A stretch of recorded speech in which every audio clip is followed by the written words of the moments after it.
são queridos, esse reencontro, o abraço fraterno, o sorriso de vocês, muito bom tê-los aqui. E hoje nós teremos aqui um palestrante, médico, expositor espírita, e eu fico assim muito contente em ter o Alegre, porque esse rapaz é uma das crias do Núcleo Espírita Universitário Fundão. Olha só, participou conosco durante muito tempo das nossas reuniões.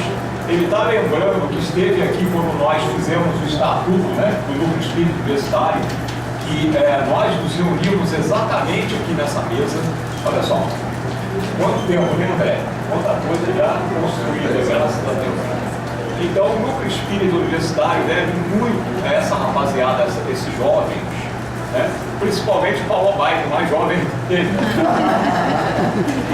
Então, foi um caminho muito interessante que nós trilhamos, continuamos a trilhar, que os núcleos espíritas universitários continuam. E nós, assim, temos hoje a grata satisfação de termos grandes e grandes amigos, inclusive o pessoal nosso do ENEF Tijuca, a Marisa, a Vera, o Correia, já nos preparando para o ENEF Tijuca. Durante o transcorrer do ano, a gente já vai fazendo a divulgação. E o tema desse ano do ENEF Tijuca, só para adiantar, Marisa, é a caridade, olha só. Que foi o tema de abertura das palestras nossas, esse ano. Nós fizemos a abertura aqui dos trabalhos nossos com a caridade, o seminário, olha só. Então está assim muito, na psicosfera, desenvolvendo muito. Bom, como sempre, alguns avisos que a gente vai dar para vocês aqui antes que a Ada, a nossa diretora social, faça a nossa prece. Devido à Copa do Mundo, nós teremos no dia 20/7, não vai ser no segundo domingo, vai ser no dia 20/7, às 11 horas, a psicopictografia, pintura mediúnica, não perca, com um grande amigo nosso também, Giovanni de Andréia, tá? E depois nós teremos o nosso almoço. Essa pintura mediúnica, aqueles que já viram, já participaram conosco, o Giovanni pinta aqui as telas, e depois ele vende, e normalmente 100% da arrecadação é revertida para o nosso Hospital Pedro Alcântara, que é mantido pela Associação Espírita Obreiro do Bem. Então não percam, deixam já o dinheiro reservado, porque vale a pena. O preço das telas, das pinturas é muito acessível, tá? E a gente conta com todos vocês aqui. As campanhas nossas, nós temos ainda aberta a campanha de sócio colaborador através dos boletos mensais, adoção de leitos, que aí nós estamos envolvendo as nossas pacientes, nós fazemos a irradiação para elas, ok?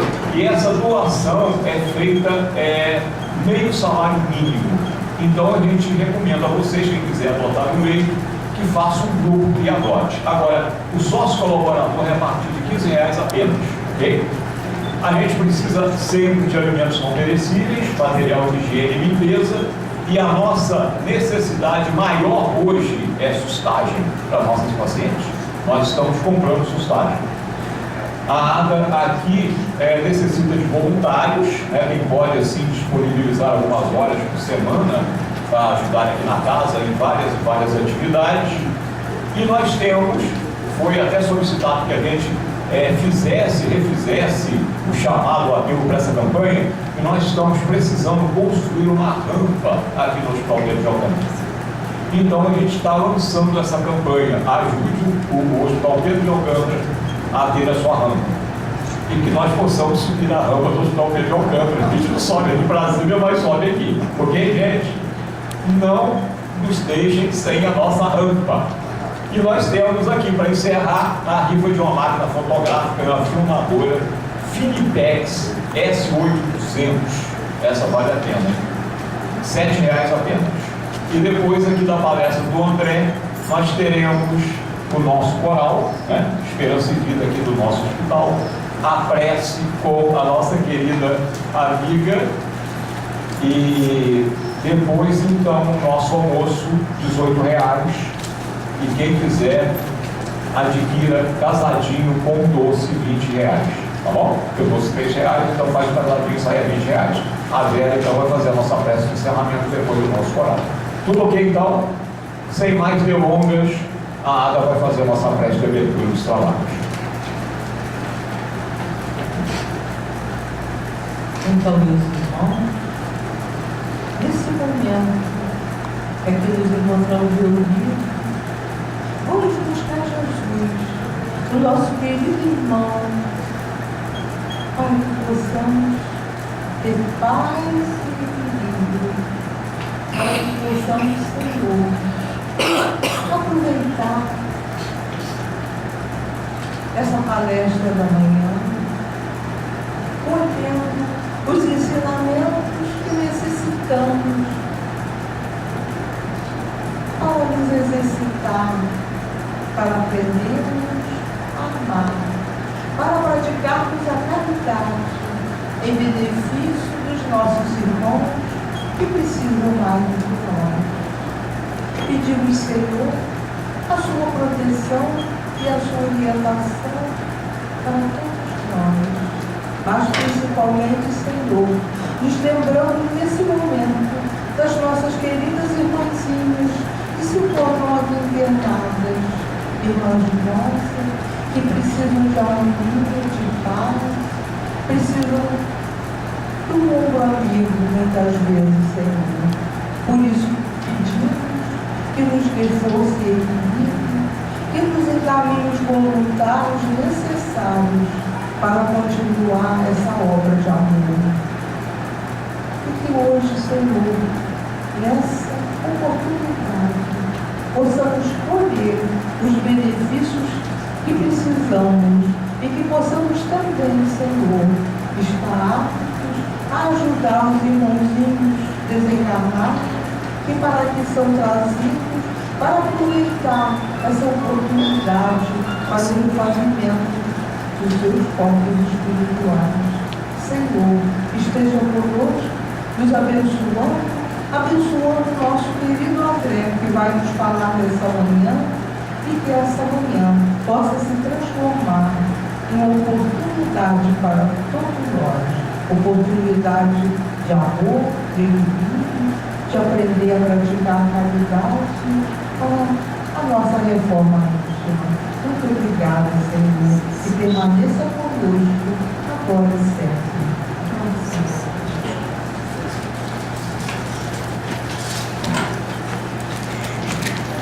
Bem, vamos desligar os celulares, nos mantermos em harmonia, serenos, tranquilos para ouvir a palestra. E eu queria também agradecer que às vezes termina a nossa palestra e ele não fica conosco, tem muitas atividades. O nosso querido Luiz Mar está sempre aqui conosco, esteve aqui conosco ontem no seminário da Ivone Quigino, é do Correio Espírita. Eu acho que uma das casas que tem a maior divulgação do Correio Espírita é a nossa, graças à participação do Luiz Mar. Né, Luiz Mar? Olha, nosso agradecimento, e você faz parte aqui da nossa casa, com certeza. E ele me prometeu enviar todos os artigos que já saíram no Correio Espírita para que a gente possa plastificar e colocar aqui nos nossos murais. Olha, agradecimento a todos vocês lá, tá? Muito obrigado. E agora, André Perim Chicaria, né? Primo, querido amigo, vai nos falar sobre o espiritismo e o homossexualismo. Muita paz. Você que sabe. Bom dia, boa tarde a todos. Queria antes de mais nada agradecer a oportunidade de estar aqui mais uma vez conversando com vocês e principalmente em função do tema que vai ser falado hoje. Isso é motivo de estudo nosso há longo tempo já, e vocês são a primeira casa que dá a oportunidade de falar sobre um assunto espinhoso, um assunto que assusta as pessoas, que gera um sem número de dúvidas e preconceitos, e que vocês estão tendo a mente aberta, o pioneirismo, vou colocar assim, para tratar esse tipo de assunto e dar a oportunidade para a gente trazer isso aqui, trazer o que a gente colheu ao longo do tempo, uma visão um pouquinho, uma tentativa de ver esse assunto de uma forma um pouquinho diferente do do que é visto tradicionalmente. Então, é sempre bom voltar e, melhor ainda, tendo essa oportunidade de ouro de falar de uma situação ímpar dentro da nossa lógica social atual, sendo uma temática extremamente em voga no momento. Então, essa história começa em 1824, quando, na Áustria, nasce um rapaz chamado Karl Benckert. Fala alemão, mas é mais ou menos isso. O Karl era um filho de um escritor, uma pintora, nasceu num meio liberal, relativamente bem educado, até que um fato marcante, tem uma infância não muito relatada, até que um fato marcante surge na sua adolescência, quando ele é empregado como um aprendiz livreiro. Ele vendia livros, era uma profissão de relativo status na época. E Karl, ele faz amizade com outro aprendiz local, que era um jovem, e esse jovem era homossexual. Só que no Império Austro-Húngaro da época, era crime a prática de sodomia, a relação sexual entre dois homens. Crime esse punível até com morte, dependendo da situação. E esse jovem passa a ser extorquido por uma terceira pessoa que ameaça delatar as suas práticas e se ele não contribuísse com uma quantidade de dinheiro. Até que esse jovem, em total desespero, comete suicídio. E Karl se abate com isso de tal forma, de tal maneira, e fica tão abalado com isso, vendo uma pessoa se matar em função da forma como ele agia no seu dia a dia, em função de uma possível extorsão, que Karl tende ao movimento humanitário de uma forma geral. Ao longo do tempo ele vai se envolvendo, vive uma vida repleta, serve no exército, mas se transforma em escritor, um escritor de relativo renome na Alemanha na época, se muda para a Alemanha, e com isso, ele, em dado momento, ele começa a advogar a favor da causa homossexual, tentando desmistificar a lógica da época, porque na época acreditava-se, e pouco se fala sobre o homossexualismo feminino. A temática era muito mais homossexualismo masculino, o que era condenável, o que era reprovável era o homossexualismo entre os homens. E ele começa a estudar aquela temática e ele traz um ponto muito, assim, frívolo para a gente hoje em dia, mas ele diz o seguinte, que dois homens manterem uma relação afetiva não é um ato de pouca vergonha, que era o que as autoridades na época falavam. Ele era um crime porque era reprovável em função de ser uma situação em que, no fundo, era um desvio de conduta. E Karl traz a ideia que aquilo era uma coisa inerente do ser, que era uma situação inerente do ser. E a partir daí cria o termo homossexual. Foi Karl Benckert que criou esse termo. Só que a situação descamba para um lado um pouco negativo, em que os psiquiatras da época, a Alemanha fervilhava com a psiquiatria, né? Isso aí é meados do século XIX, Freud, Jung, todos surgindo com novas teorias, e a partir daí se cria a teoria de que o homossexualismo é uma doença mental. E nós carregamos isso até hoje em dia. Cada um daqui carrega isso aí de alguma forma em suas mentes, seja de formas variadas, mas traz isso consigo desde o século XIX, que é relativamente recente. Então, nossa proposta aqui hoje é exatamente isso. É romper com esse termo homossexualismo, porque isso por si só tem uma conotação patológica. O Paulo me ligou e perguntou qual é o tema, qual é o título que a gente coloca na palestra. Ele falou, bota homossexualismo, porque essa é a conotação de doença, é a conotação de psicose, de um distúrbio psiquiátrico, seja ele qual for. E a finalidade aqui não é trazer ou fazer qualquer tipo de apologia a qualquer prática, é simplesmente a gente tratar esse tema de uma forma mais racional, entender o que está à nossa volta e saber fazer as nossas escolhas, saber pensar de forma mais clara, mais humana, mais cristã. Isso é importante por quê? Porque hoje em dia, as estatísticas mais brandas dizem que 1 em cada 5 pessoas no mundo ou é ou tem alguma tendência homossexual, seja homem ou mulher. Então, se vocês pegarem aqui, vamos dizer que tem umas 30, 40 pessoas, divide isso por 5, 8 aqui são homossexuais, ou tem alguma tendência à homossexualidade. Isso é extremamente grave, porque se você está aqui e você não conhece ninguém que seja homossexual, você tem que entender que dentro dessas pessoas tem pessoas que estão tendo que se esconder de alguma forma. São pessoas que são embutidas pela sociedade, que não conseguem conviver de forma plena, que tem que esconder a forma de ser, o jeito de ser, a forma de agir, que tem que escutar coisas que às vezes não gostam de escutar, que não conseguem se relacionar com o seu parceiro em função do preconceito. Então é uma fonte de sofrimento, de agressão ao nosso próximo, e nós passamos de olhos fechados perante isso. Eles estão ao nosso lado, nós nem sabemos que essas pessoas existem. Porque a conta é muito simples.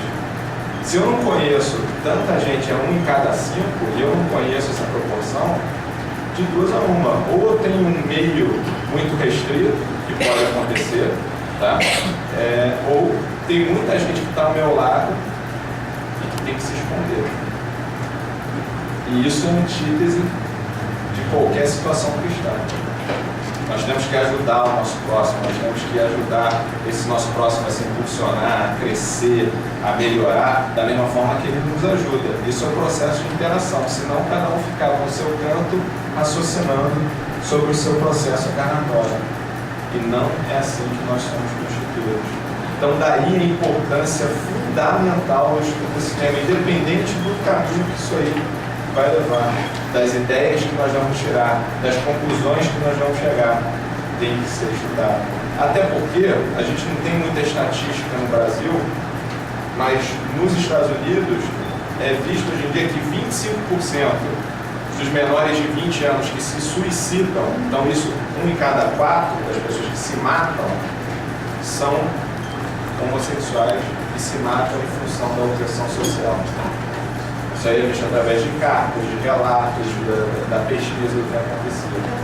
Ou pior, cada homossexual nos Estados Unidos que se revela homossexual para a família, a cada 4 também, um é expulso de casa. Eu não sei se... E olha que os Estados Unidos é uma nação bem mais liberal em alguns aspectos que a nossa. Imagina qual deve ser a realidade do Brasil, que é um país essencialmente católico, com uma ascensão gigantesca desse neopentecostal, sem críticas, mas só a cultura é essa. Imagina qual deve ser essa proporção de rejeição para essas pessoas. Então, dado esse grau de rejeição, não estudar e passar batido esse tema é de uma ignorância da nossa parte sem igual. E o fantástico disso aí é que não existe quase nada bem delimitado no meio espírita a respeito disso.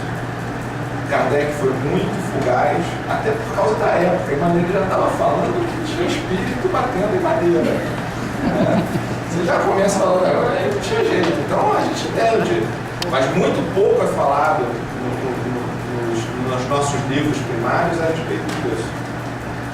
Os autores, vamos dizer assim, colocarem secundários, menos ainda, porque a preocupação da época era diferente, nem era matemática ser abordada numa França católica. Já acho que teve muita benevolência com o espiritismo até onde foi. Imagina se o pessoal começa a extrapolar. Então, de início, muito pouco foi falado. E os autores secundários cada vez menos foram falando sobre isso. Então, hoje em dia, tem livros esparsos a respeito do assunto. Talvez quem mais falou sobre o assunto de forma mais clara e mais plena foi Chico Xavier, que é a nossa base, talvez, doutrinária para falar a respeito desse tema. Porque daí começam conflitos de ideias, você começa a ver um monte de preconceito embutido em algumas obras e, através da nossa pesquisa, nós fomos vendo isso. Então, além disso, a gente tentou trazer aqui para esse tema um pouco da nossa experiência como profissional. E talvez, acho que por isso que esse estudo sempre me empolgou, porque eu ficava pensando o seguinte: eu trabalho dentro de um meio médico.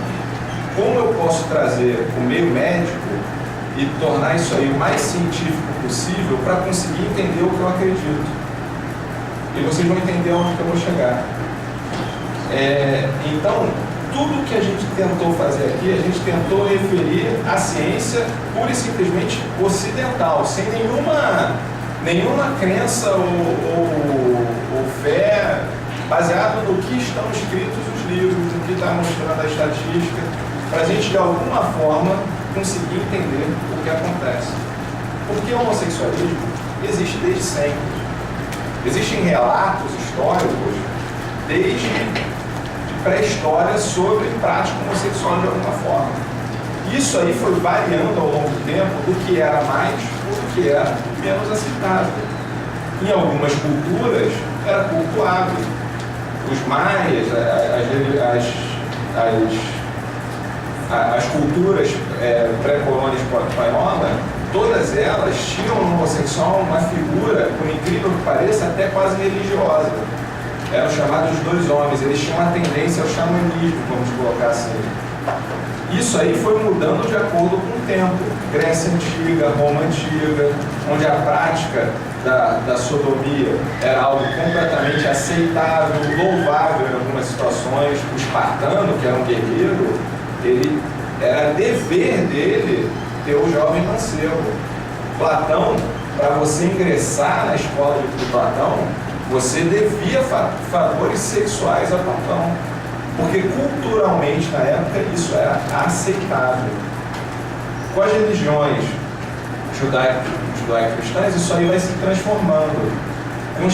E chegaram num momento que existia até uma certa crise demográfica em Roma. Então, Constantino ele institui, quando faz o concílio, que a prática da sodomia era ilegal.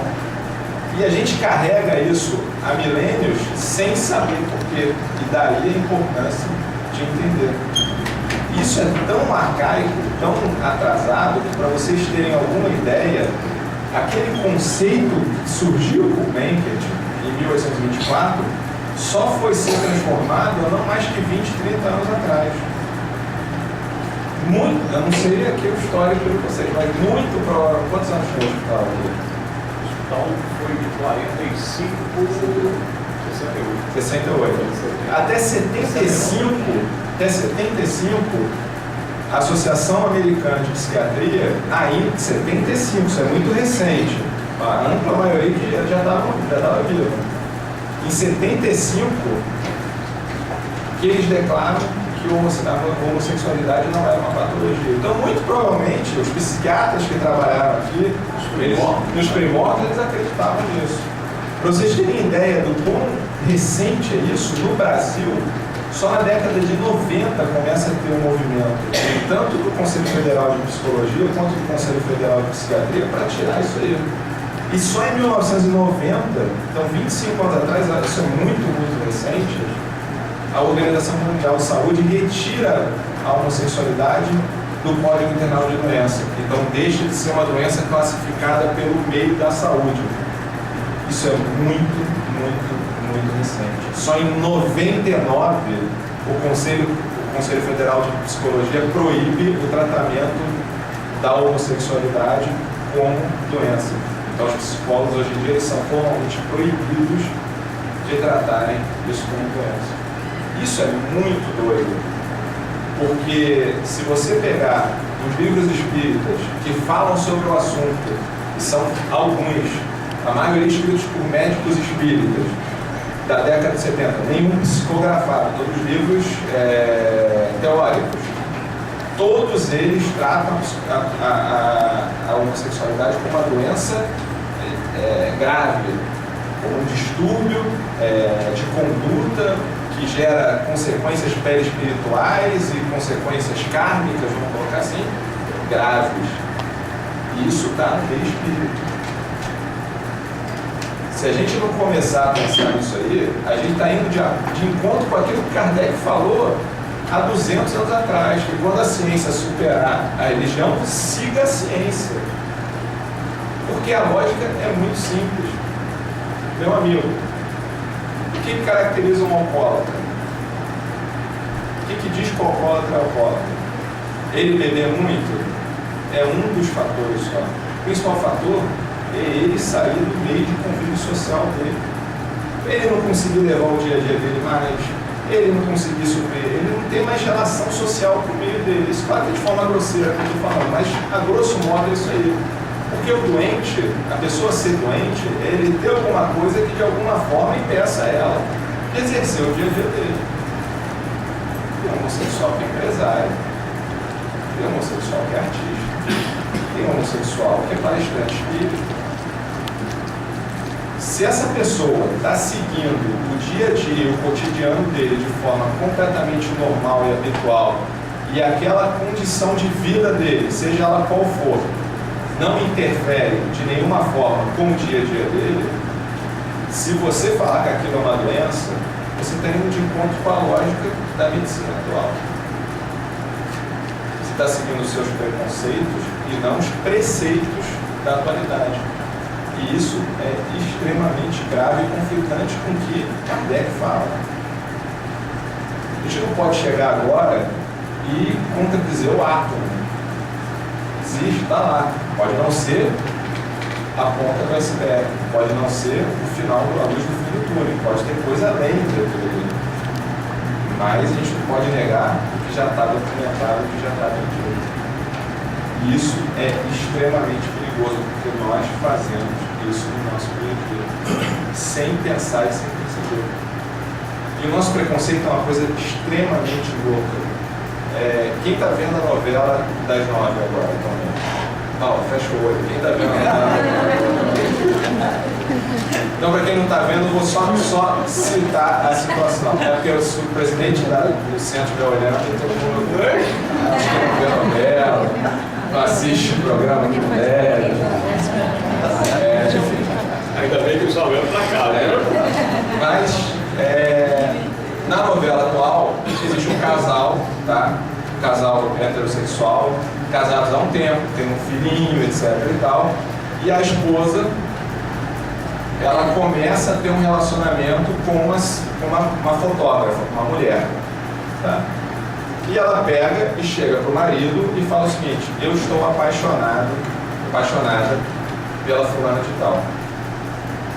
É entre nós. Se ela pega e fala, eu estou apaixonado pelo fulano de tal, se não pela fulana, o cara não ia conviver com aquela situação.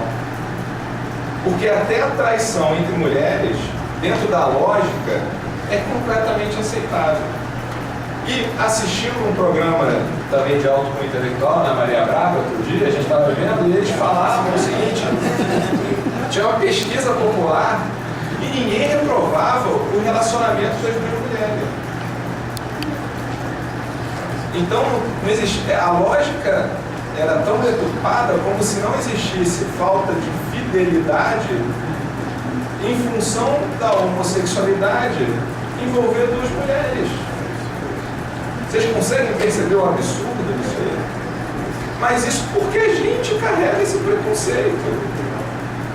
E se vocês forem parar para pensar, não estou generalizando, mas de uma forma geral, as pessoas toleram muito mais um beijo entre duas mulheres do que um beijo entre dois homens.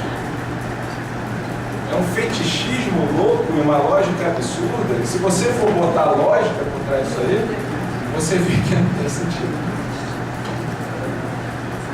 Daí a importância da gente tentar entender essa temática para tentar romper com esses conceitos e preconceitos que nós carregamos há muito tempo. Talvez se a gente morasse na Grécia Antiga, isso não ia ser uma questão para a gente. Mas hoje em dia é. E passa a ser importante a partir do momento que gera sofrimento para o nosso próximo. A gente não estuda dependência química, dependência emocional, que são coisas que geram. E olha que a comparação que eu fiz agora é meio absurda, porque eu estou falando de situações patológicas. Mas nós temos que estudar também uma situação em que as pessoas sofrem. Mesmo se o sofrimento for justificado, mesmo se tiver que sofrer mesmo, a gente tem que entender o que acontece. E E basicamente a gente vai falar de três coisas, para a gente tentar desmistificar essa lógica de patologia dentro do nosso conceito espírita. A primeira situação é o seguinte, o argumento, são três argumentos. Um é o argumento da natureza, que é o argumento assumido pela Igreja Católica, pelos neopentecostais e pela maioria dos espíritos. Então, para esse argumento, qual é a lógica? O homossexualismo, a homossexualidade, ela está em desacordo com a natureza humana, porque o homem foi criado homem, a mulher foi criada mulher, para fins reprodutivos, e quando o relacionamento não for entre seres de sexo diferente, não é gerada a prole e, consequentemente, isso não é natural. Claro isso, concorda? E a gente usa, é uma lógica bem purista, bem simples. Concorda? Se eu sou homem, eu tenho que me relacionar com alguém, com uma mulher, com uma fêmea, ou macho com uma fêmea, para gerar a prole, porque é assim que a natureza caminha. Média, aí aqui a gente já começa, vamos fazer matemática. Média brasileira hoje em dia, 75 anos de idade. Para o homem um pouquinho menos, para a mulher um pouquinho mais, média 75 anos de idade. Então, em média, salvo exceções, cada um aqui vai viver 75 anos de idade. Em média, hoje em dia, em função de estudo, da mulher entrar no mercado de trabalho, etc. Então, a mulher vai, estuda até os 20 anos de idade. Estou pegando a mulher porque a conta é mais fácil. Ela estuda até os 20 anos de idade, depois algumas casam mais cedo, outras entram na faculdade. Quando vai na faculdade, aí casa com seus 24, 25 anos de idade. Isso a média geral é mais ou menos assim hoje em dia. Ela casa, quer curtir o marido durante um ano, o relacionamento, não sei o que, viaja, passeia, vem no Engeob, vai nas reuniões, não sei o que. Então, eu estou falando isso, o meu exemplo foi exatamente isso. A gente casou, com uns 2 anos curtindo a vida, aí depois pensa em ter filho. Pensa em ter filho, tem o primeiro filho, no começo não quer ter mais filho, depois pensa em ter o segundo filho, mas a média atual são 2 filhos por casal. Isso aí vai mais ou menos entre os 25 e os 32 anos de idade, variando um pouquinho para cima, um pouquinho para baixo. O que eu estou querendo dizer é o seguinte, em média hoje em dia, o casal comum, ele tem relação sexual para ter filhos durante não mais de 7 anos. Se vocês fizerem a conta, vão chegar mais ou menos a mesma conta que eu tive. Você dura 7 anos. Você casa, não sei o quê. O teu período para ter filhos são 7 anos. Depois, ou porque envelheceu, ou porque ligou, ou porque fez vasectomia, ou porque não quer mais ter filho, porque é caro faculdade, porque é caro escola, porque não sei o quê, não sei o que lá, não tem mais filho. Então, de 75 anos da sua vida, você tem filho, você segue os preceitos da natureza por 7 anos. Então, cá entre nós, 9/10 da sua vida, 90% da sua vida, vocês todos estão vivendo em pecado pela lógica. Ou é mais absurda a situação se você acreditar que por causa desses 7 anos vividos de forma correta, você não está condenado ao fogo do inferno, ao mármore quente. E aquela pessoa que não viveu 7 anos, dentro das conformidades, ela está condenada ao fogo do inferno. Vocês conseguem entender a lógica simplérrima disso aí? Nós condenamos alguém a uma doença. Estou falando por essa linha de argumentação. Claro que existem outras linhas de argumentação, mas por essa linha de argumentação do naturalismo, da natureza, que a natureza manda, que nós tem gente que é contra a menstruação, por exemplo, tem ginecologistas que argumentam que como a mulher, na natureza, a fêmea não toma anticoncepcional, ela não menstrua de forma contínua. Então, por exemplo, ela vai engravidando sequencialmente. Da mesma forma, a mulher não poderia menstruar e teria que tomar anticoncepcional para não menstruar, porque isso seria antinatural. Isso é outro papo, mas eu estou querendo dizer que tem linha para tudo. A questão é, nós condenamos uma pessoa ao estigma de doente mental ou de pária social, ou seja, do que for, porque ele não vive de forma condizente 1/10 de sua vida, condizente com os nossos conceitos. E nós chegamos a isso, é quase catolicismo medieval, né? Eu vou lá, compro meu indulto, eu estou garantido. Eu convivi 5, 6 anos da minha vida de forma correta, entre aspas, e em função disso, agora eu tenho meu indulto ao céu. Então esse argumento da natureza humana, da natureza física, me parece muito frágil.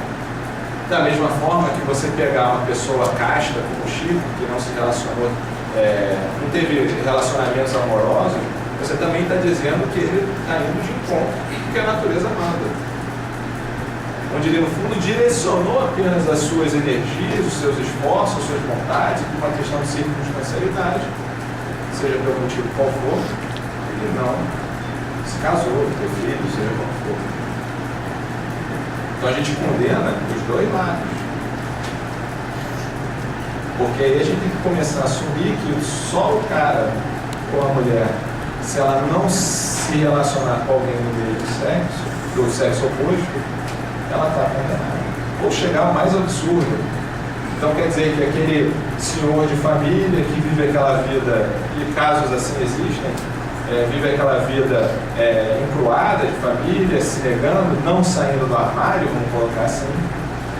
E se ele sair do armário depois de uns 7 anos, ele está garantido, está tudo certo. Ele bateu os 7 dele. Então essa lógica de ir contra a natureza, ela funciona para o meio animal, que é um meio instintivo, que é um meio ainda primitivo.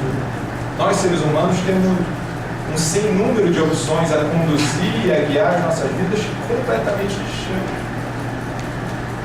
Alguém quer debater se Chico levou a vida dele da forma correta, porque ele não casou? Acho que é difícil isso. Uma pessoa que só fez o bem, que deixou sem número de livros para a gente sorver o conhecimento, que doou tudo que tinha, que viveu da forma mais cristã. Estou falando porque é uma pessoa muito próxima, a gente pode citar um sem número de pessoas, mas que viveu de uma forma extremamente cristã, mas que foi de encontro, foi um desencontro com a lei natural, com a lei macho-fêmea. Então, acreditamos esse ser um argumento para qualificar alguém como patologicamente anormal, muito falho. O segundo argumento, que é um argumento mais forte, um argumento energético.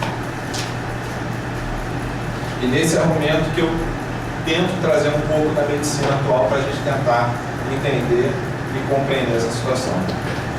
Jorge Andréa, no livro Força Sexuais da Alma, fala o seguinte: o homossexual, que pela sua condição patológica, esse livro é da década de 70, tá? É aquilo que eu estava conversando, insiste na satisfação dos sentidos, absorverá das descargas emotivas do encontro do sexo idêntico, energias da mesma polaridade.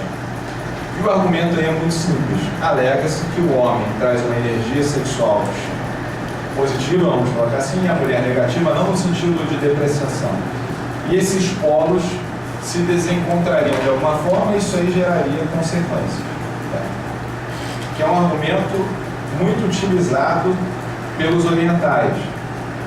Se você for ler tanto os hindus quanto os budistas, eles se apropriam desse argumento de conflito energético. E é um argumento difícil de você comprovar ou desprovar, porque essa medição de energia, de polaridade, é uma coisa cá entre nós, teórica. Nós lemos no livro, mas isso aí não é mensurável, estou dizendo, do ponto de vista de medicina ocidental, isso aí não é mensurável. Da mesma forma que não é mensurável, não é porque não existe que eu não vejo que ela não existe. Seria um contrassenso da minha fé. Mas eu posso questioná-la. Então o questionamento que foi feito foi muito simples. Se existe um conflito de polaridade, se o positivo não vai junto com o positivo e o negativo não vai junto com o negativo, tem que ser gerada alguma consequência a partir disso aí. Qualquer desbalanço energético no corpo humano, ele gera alguma patologia, seja física, seja psicológica, seja espiritual, seja o que for. Então, a pesquisa que nós fizemos foi muito simples. Em todos os tratados de medicina, Cecil, Harrison, são os grandes tratados de medicina, fiz uma pesquisa onde eu buscava patologias físicas, não psiquiátricas, não afetivas, que fossem mais incidentes no meio homossexual. Você entende a simplicidade disso aí? Se tem um problema no relacionamento dos dois, por uma questão energética, tem que dar alguma doença. E eu vou ver se tem algum lugar que espere que essa doença é mais comum. E pasme, não tem. Nem na relação entre mulheres, nem na relação entre homens. Existia na década de 80, porque nós acreditávamos e não entendíamos o HIV como nós entendemos hoje em dia. Hoje em dia já existem muito mais heterossexuais contaminados por HIV do que homossexuais. Só que a população em geral ainda carrega o conceito de 20 anos atrás, porque foi o que marcou. Então, se não existe nenhuma doença física, já é uma coisa para descaracterizar essa questão da polaridade. O que existe hoje em dia é uma questão de comportamento. Principalmente doenças sexualmente transmissíveis, o relacionamento dessas doenças com alguma coisa é com relação à promiscuidade e não com a sexualidade. Fica doente quem não usa camisinha, quem tem múltiplos parceiros, quem faz práticas sexuais sem sentido. Nesse tipo de gente tem uma incidência maior de doenças sexualmente transmissíveis. Um casal homossexual, vamos dizer assim, eu queria falar a palavra normal, mas é uma palavra estranha, mas um casal homossexual padrão, que existe fidelidade, afinidade, compromisso, essa incidência não é aumentada. O que existe é comportamento de risco e não grupo de risco mais. E também a gente pesquisou outras doenças para ver se existia alguma correlação. E a gente não encontrou nenhuma, em nenhum desses tratados, alguma correlação direta de prática sexual, de opção sexual com uma doença física específica. Aí você pode descambar por uma outra lógica, que é bem mais difícil de pesquisar. Se esse tipo de relacionamento, em função da polaridade inversa, ele gera alguma alteração no psique, no perispírito do ser, que é uma coisa que não é tão mensurável para a medicina. O que eu acho que começa a ficar uma situação um pouco difícil de ser avaliada. Porque hoje em dia a gente tem muito mais, vamos dizer assim, homossexual se assumindo, se relacionando, se tendo um parceiro fixo, etc. e tal, porque a sociedade aceita isso de uma forma mais plena. Quem aqui já não teve uma namoradinha ou namoradinho e se separou dessa namoradinha ou do namoradinho porque o pai e a mãe não aprovavam o namoro? Então, a pressão externa pequena já gera um distúrbio de relacionamento. Imagina a pressão externa que essas pessoas recebem. Vou dar o seguinte exemplo. Meu primo conviveu a vida inteira conosco, nunca tinha se assumido, há pouco tempo se assumiu. Tem um relacionamento estável com um homem.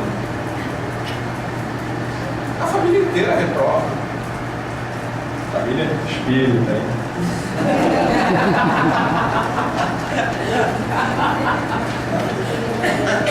E os que não reprovam são os primos, são os jovens.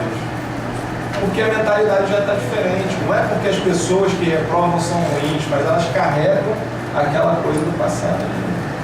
Agora imagina a carga que essa pessoa recebe da família. Eu estou falando nem do meio externo.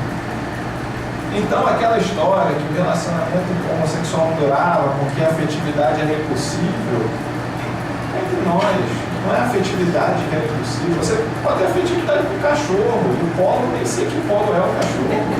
Pode amar o cachorro. A questão, na minha humilde opinião, e isso não está escrito em nenhum lugar, é uma questão de meio externo, de pressão externa sobre essas pessoas. E querendo ou não é difícil imaginar que isso aconteça. Isso acontece. A pessoa vai ter que ir lá, vai ter que receber cara feia das pessoas, tem que andar no shopping, mas tem que andar separado, porque se andar junto tem agressão. Homofobia é uma coisa difundida. Diga-se passagem que não estou fazendo apologia a nada, é uma questão só de raciocínio simplório. Então essa questão da polaridade afetando o psique e o perispírito não é uma situação que convença de forma plena, até porque não é gerado nenhuma consequência direta em relação a patologias demarcadas. Não existe nenhuma demarcação desse tipo.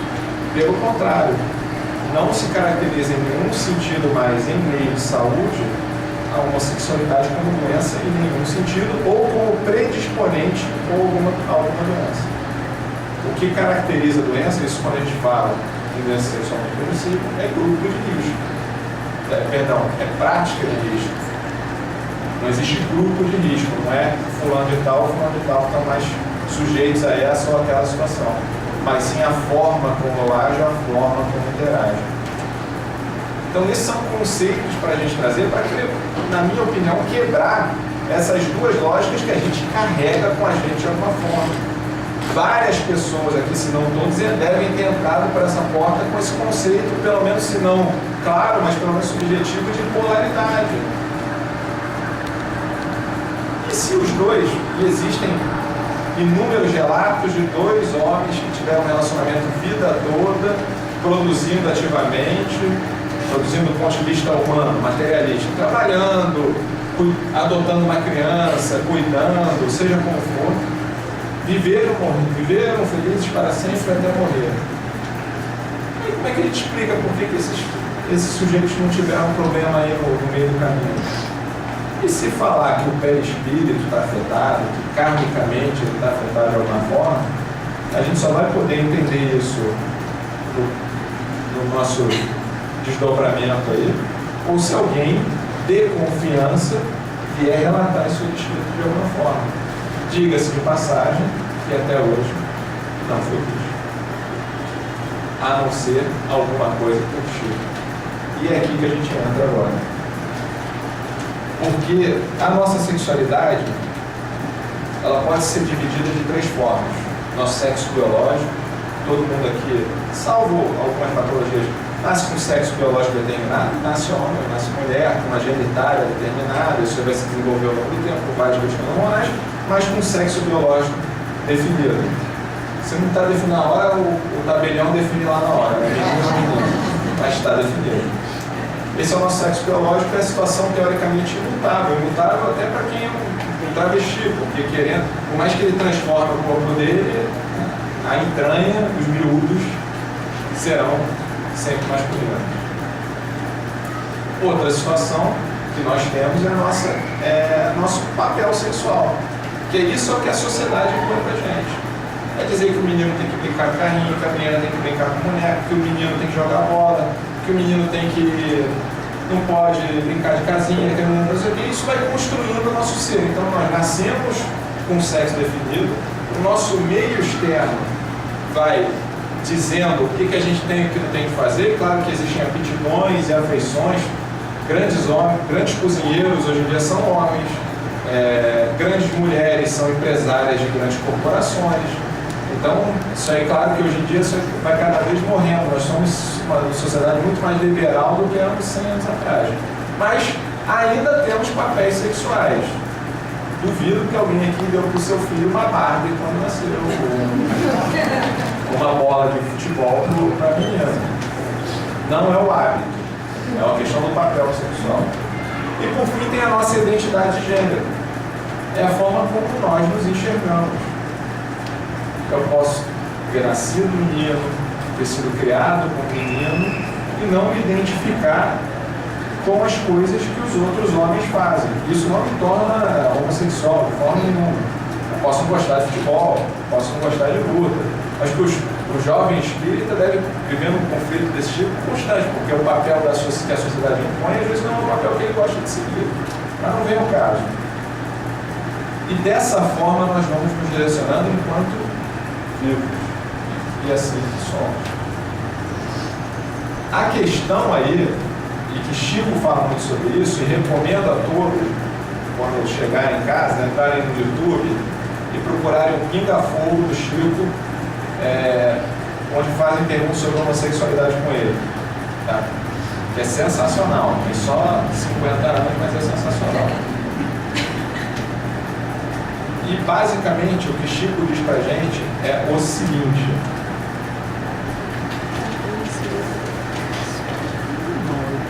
a homossexualidade é uma variação da nossa identidade de gênero. É só uma variação da forma como a gente se enxerga.